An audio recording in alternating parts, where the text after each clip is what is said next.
Yes, just introduce yourself for record purposes for those who don't know you. Well, my name is Aremeyaw.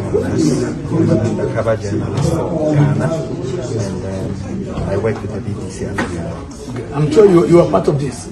Well, I wouldn't say we all have contributed to it to make this documentary a success. Okay. Now, what is the major takeaway from this? Well, I think that the major takeaway from this is the level of abuse that we've all seen in this film. And I don't want us to look at it with the lenses of religion. Young girls into disciple fold. In the midnight, this person will be called into his bedroom so that he could disvirgin them. When those girls come out, he usually take all the bed sheets and everything, he pack them and take them to the prayer mountain. I am the supreme commander. The whole thing is fake. Totally faked. Yes.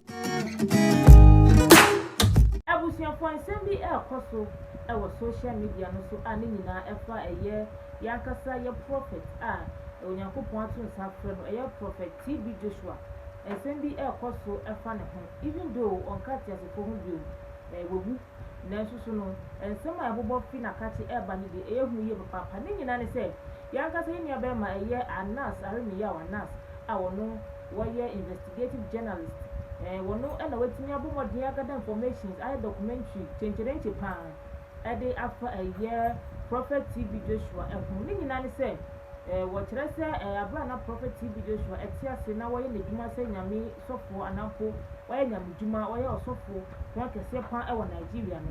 A idea, a Mbebu, a can be a virgin, or more only Bema ending Homo brother, virgin for, and now, one you are more editor, no more Mudarian Swa, and a chance media, a ye be brave.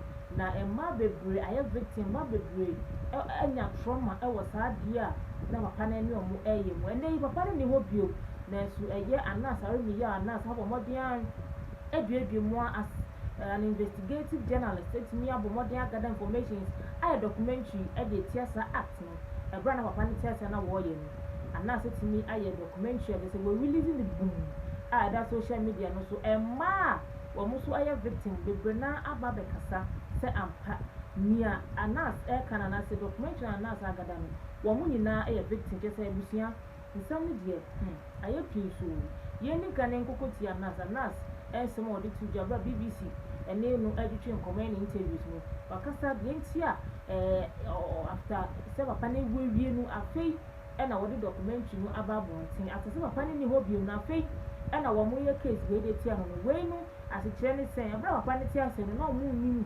anasa de nchemu aba nyentia wo matimi aye documentary after papa ni wuo anasa betri no de ama BBC aye so yen sakebi enti bomadia na touch yenko na yenko hwe anasa video ye ba papa no so no wo no mu a wo mo aye victim o sa case no so wo mo de ka mo de no so ba so. Yes, just introduce yourself for record purposes for those who don't know you. Well, my name is Aremeyaw.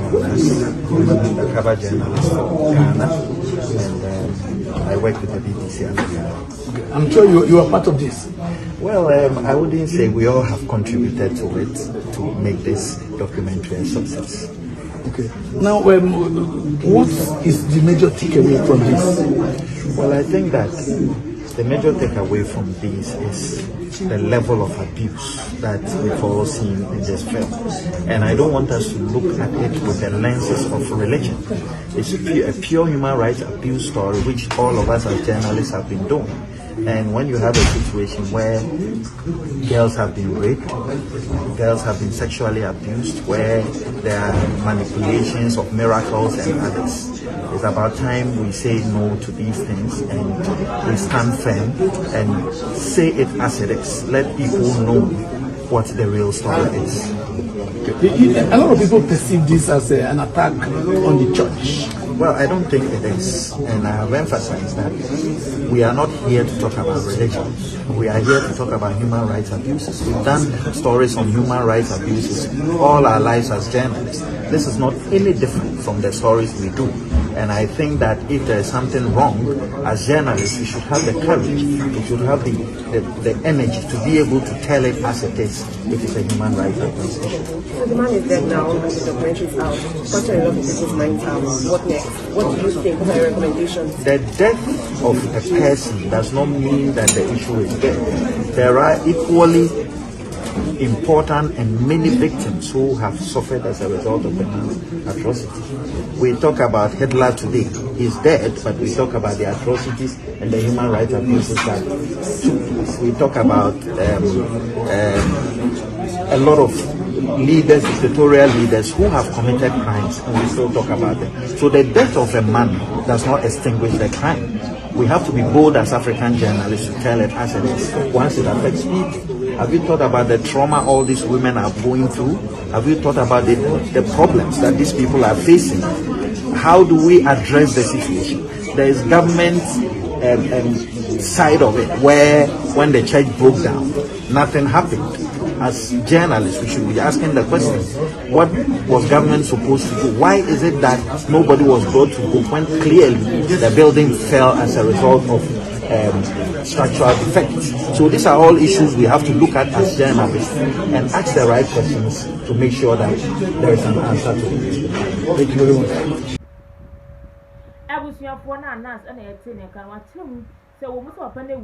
Human rights there. It still matters. There was a woman born, the power who are coming and who by not they see you will be conquered for your view. Night train, one most swap, one way I have victim and I said, be papa name or more at the hour, more and baby and a virgin. Our near more at the dry, yeah, come one, so just a threat in the Nabi Bay moon. Edward Muslim, I will do that. Young Craig, no most of you, young question, not young. Young girls into disciple fold. In the midnight, this person will be called into his bedroom so that he could disvirgin them. When those girls come out, he usually take all the bed sheets and everything, he pack them and take them to the prayer mountain. I am the supreme commander. The whole thing is fake. Totally faked. Yes. No man can satisfy you. It's true, man of God. T.B Joshua asked me to find virgins for him. Each time they would say, Daddy's calling you. The bottom line is you'd have to go there. I thought I will take what he did to me to the grave. Just drive now. Go. Lock the door.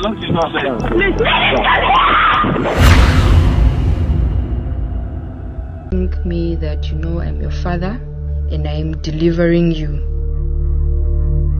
We went into his room and I stood there and he said, off your clothes. So I removed my clothes and then he just pointed.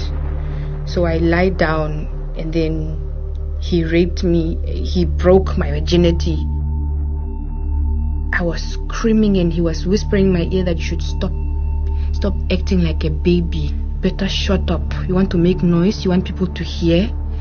I felt like there was a beast. Like this beast. I was 17 years old. I was underage. When he come back from the service, he kept forcing himself on me. He assured me God was not upset. The more I made him happy, God will be happy with me. He grabbed me and he held me very close to him and he literally then pushed me down to the bed and he got on me.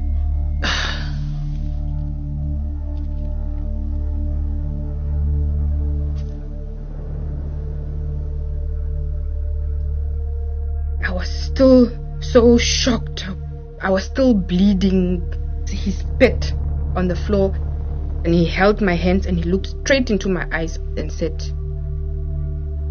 I can see you are my child now. Don't betray me. You were absolutely trapped because you were there for salvation and he was the only one who could give you salvation. And I had told myself, no one else will ever want you. And there is no home for you. And I just knew, you just tell yourself, This is my life. I have no alternative. Look, each time you'd be called, each time they would say, Daddy's calling you.